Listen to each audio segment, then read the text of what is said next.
Steiner Stories. We're here at the Red Power Roundup in Iowa, Spencer, Iowa, Chapter 5 International Harvester Collectors Club. They really put it all together. And I tell you what, as you went around this show, you couldn't help but notice this particular collection of tractors. I need to get the story on it. Young man, what's your name? Chris Taylor. Chris, it's a pleasure to meet you. Nice to meet you, Max. Who put all of this together? This collection, Yeah. It was a family event putting this together. It's a family collection. My dad, who's no longer with us, Roland Taylor, was a huge international harvester collector. And our family goes back to a 1931 Farmall F30 my great-grandpa bought new. And we have tractors here that were purchased in our that are in the collection that my grandfather bought new in '47, a B Farmall. My first 400 Farmall that I've owned is sitting here. Just a nice variety of tractors. And then the family just got together after we lost my dad last year and said we have to make this show what he likes. He was big on using the tractors. Antique tractors with plows hooked behind them. These plows have been in the dirt behind these tractors. They're not just here for show. And you can tell they're not all bright and shiny, but as Dad always said, especially when it comes to his favorite 600, they're only original once. Okay. Now we may throw a Steiner part on here and there because you have to keep them running, but they're only original ones. So don't repaint them if you can avoid. This guy's right out of Central Casting here. Suzette, we're going to have to send him a check. Oh my goodness. Let's walk around and see this tractor a little closer here. Well, this the 600 is the most rare tractor we have in our collection. They made less than 1,500 600s. This is a diesel, starts on gas, converts over to diesel once you warm it up. They also made a gas version only, but this is an original 600 and it has a 5-bottom plow hook to it. Dad always said he'll put that plow behind if it will plow 10 inches deep. In second gear, this will pull that plow 10 inches deep. Now, was this considered a Wheatland tractor as such? Yes, it is. Yeah. It is. International Harvester had the W9 as their big horse that started in '41. We actually have a 1941 W9 here. My great-grandpa's brother bought brand new. They evolved into the Super W9s, then the 600, the 650, before they came out with the 60 series tractors. So this has less than a 2-year production time frame on these. Dad always dreamed of owning this type of tractor, but we saw some of them sell at auctions for a whole lot of money. We stumbled across this one and didn't negotiate, just bought it when the time Where came. Where was it? This was actually in southern Minnesota. It had come from wheat country out in the Dakotas. And a dealer in southern Minnesota had it, and we found it and picked it up a few years ago. I always talk about the fenders on a Wheatland tractor. When they get restored, I always tell people, make sure you got plenty of Bondo. I mean, there's a lot of surface up there. But I see something had been mounted on that fender, and you... Well, actually, when we got this tractor, and that's a good eye. You should do this for a living. This actually had do this for a living, pal. I hate it when the interviewee is better than the interviewer. This had an aftermarket cab on it, and we removed the cab. It had seriously, it had something more of a windbreak, not a cab according to today's standards, but a nice windbreak. When you're out in the Dakotas plowing, there's a lot of wind coming a long ways, and it's nice to have that protection.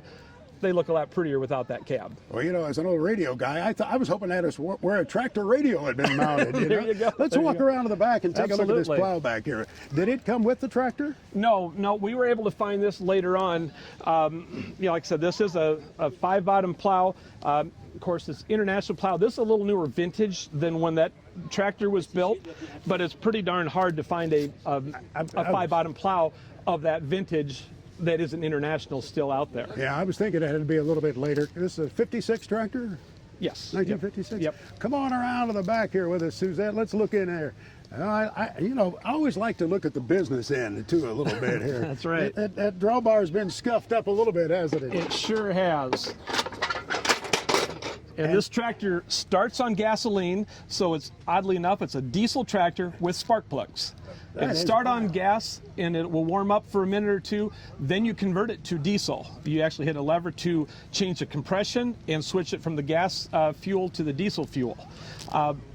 My dad was so proud of how this thing would start.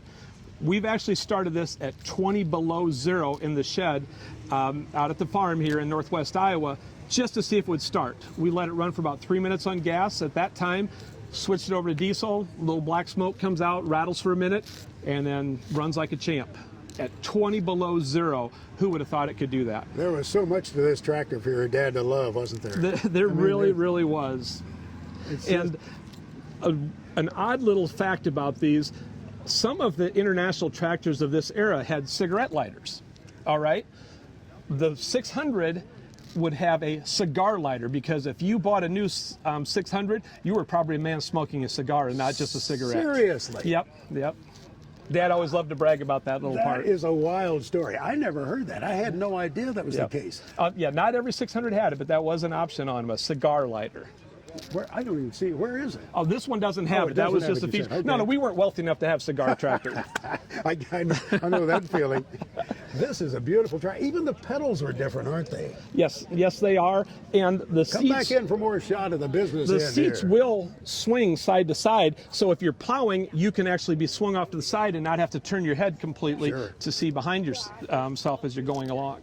When you think about all of the engineering and the forethought that these guys had in 1956, I mean, they did an amazing amount of design work, intelligent design, without having a lot of the technology. That's exactly right. That's why International Harvester was the leader at that time. And in my opinion, they still are. Well, yeah, I know exactly what you're saying.